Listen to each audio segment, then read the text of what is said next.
Moi, ma priorité, je la mets sur les entrepreneurs congolais. Je serais plus à l'aise en tant que chef de l'État si, en tout cas, une grande partie de notre économie était entre nos propres mains. Sous mon air, j'aimerais voir la création de milliardaires congolais. Et c'est possible. À plusieurs reprises, Félix Tshisekedi a soutenu la thèse selon laquelle qu'il était possible de relever la classe moyenne afin de soulager tant soit peu la souffrance de sa population à travers la promotion de l'entrepreneuriat de jeunes. Motivé par la soif d'écrire une nouvelle page de l'histoire économique de la RDC, il l'a dit à travers des interviews télé, points de presse et même des meetings populaires à travers le pays. Si hier, c'était un chapelet de promesses électorales parfois considérées comme fallacieuses, aujourd'hui, le cap est placé sur une série de chapitres de concrétisation dans le secteur de la sous-traitance, qui est une des fibres décisives dans le processus de la création des richesses au pays. À pied d'œuvre, Miguel Kachal-Katembe, son bras armé, qui abat un travail titanesque sur le terrain.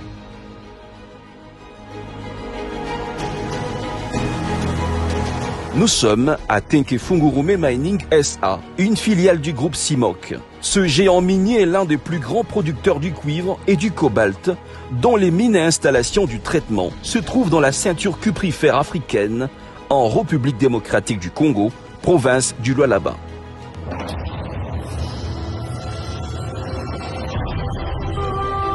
Le directeur général de la RSP et sa suite sont venus assister à la signature de contrats des sous-traitants non seulement éligibles, mais aussi crédibles, qui ont gagné des marchés ici, en bonne et due forme.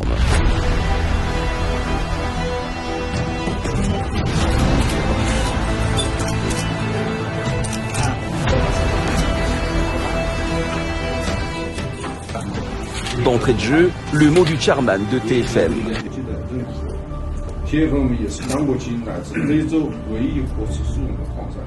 Aujourd'hui, nous nous réunissons tous ensemble à cette occasion de la cérémonie de signature avec les partenaires locaux. C'est un événement qui non seulement contribue à la conclusion des contrats d'importance majeure, mais aussi l'un des piliers de la vision de son Excellence, Monsieur le Président de la République. En fait, DSM a tant travaillé avec le gouvernement congolais, avec les partenaires locaux et aussi avec les communautés locales.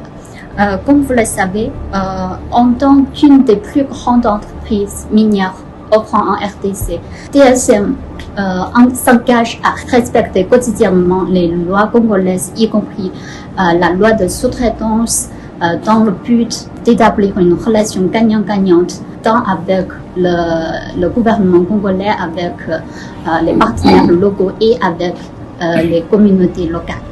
Nous continuerons à améliorer les coopérations avec l'ARSP et les partenaires locaux.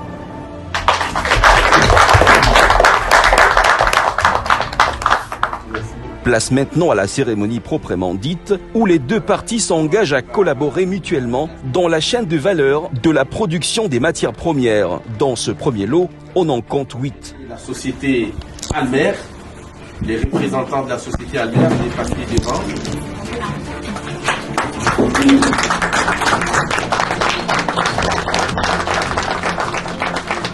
Deuxième société, c'est Invest Congo. Merci beaucoup. Monsieur les DG, s'il vous plaît. Merci beaucoup. La société Mundo.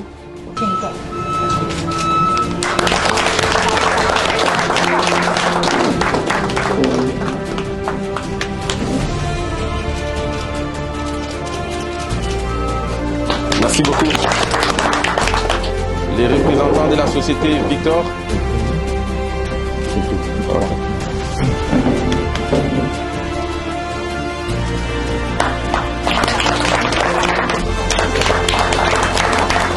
La société KM Oil.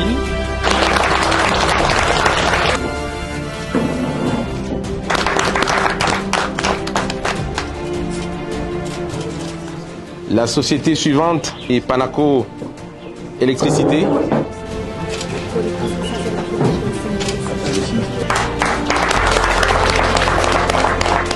La dernière société qui était prévue sur cette série, c'est Congo Oil.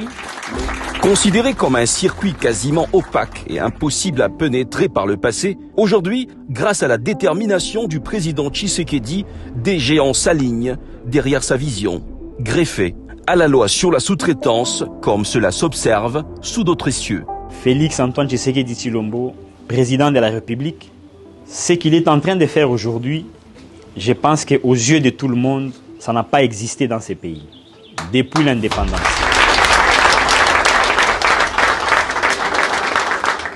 Mettez-vous au travail, soyez des modèles de discipline. Nous devons soutenir et encourager les efforts du président de la République qui est aujourd'hui en train de corriger les erreurs de l'histoire économique de notre pays. Nous devons être derrière lui, ensemble avec les expatriés. Vous avez vu qu'il y a un expatrié qui vient de signer un contrat. Il n'y a pas eu seulement des Congolais, ce sont des expatriés qui sont associés aux nationaux. Parce que la loi n'exclut pas les expatriés. La loi parle d'un partenariat gagnant-gagnant dans la sous-traitance. C'est ce qui est en train d'être fait.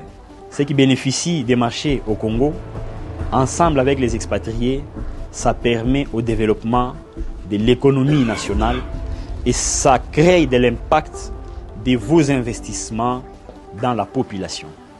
C'est ça le combat du chef de l'État.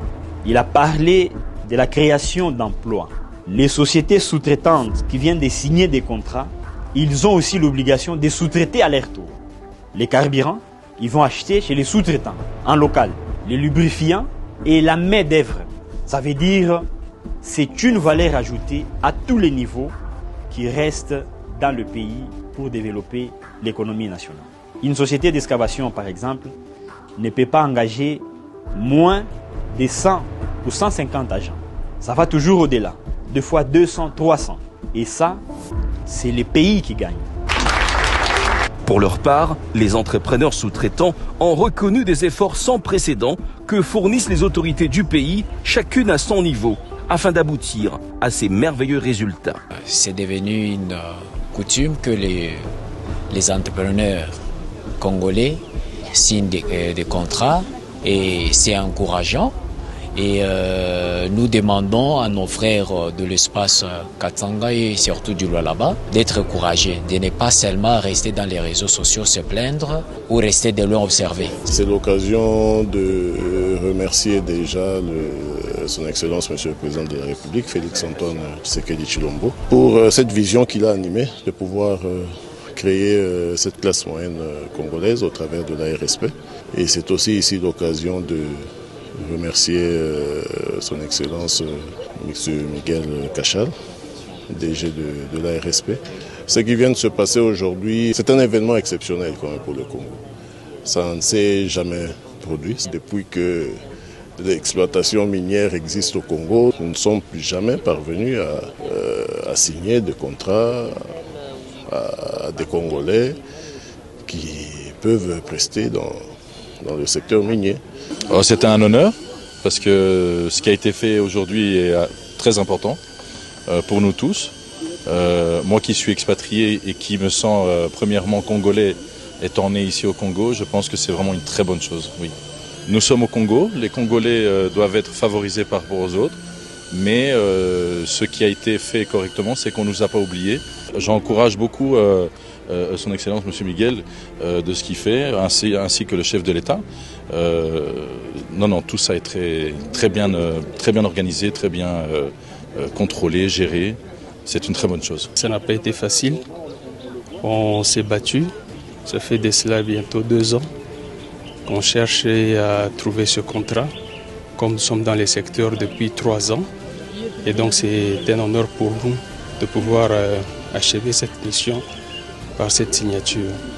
Et au chef de l'État, merci d'avoir choisi le digne fils du pays et qui lui fait honneur comme ambassadeur de l'entrepreneuriat congolais. Nous devons laisser ces pratiques-là de chercher à décourager les gens qui font un travail de qualité, de se pencher sur le tribalisme. Qu'est-ce que ça a à faire en tant que Congolais, en tant que Katangais, et aujourd'hui fait notre fierté, et nous n'avons que l'obligation de l'appuyer dans ce qu'il fait. Vous savez, grâce à l'accompagnement de l'ARSP avec DG Miguel, Katem Kachal, KGI qui avait du mal à pénétrer dans certaines entreprises qui entretenaient des confusions. Je peux même dire délibérément entretenu ces confusions, et il nous a permis d'entrer dans toutes ces sociétés. Si je n'ai pas apparu parmi ceux-là qui ont signé, ben, je preste déjà avec TFM grâce à l'ARSP. Le travail de sous-traitant, ce n'est pas quelque chose comme cacahuète qu'on doit se partager. Vous devez prouver de vos compétences, de vos capacités, du sérieux dans ce que vous faites.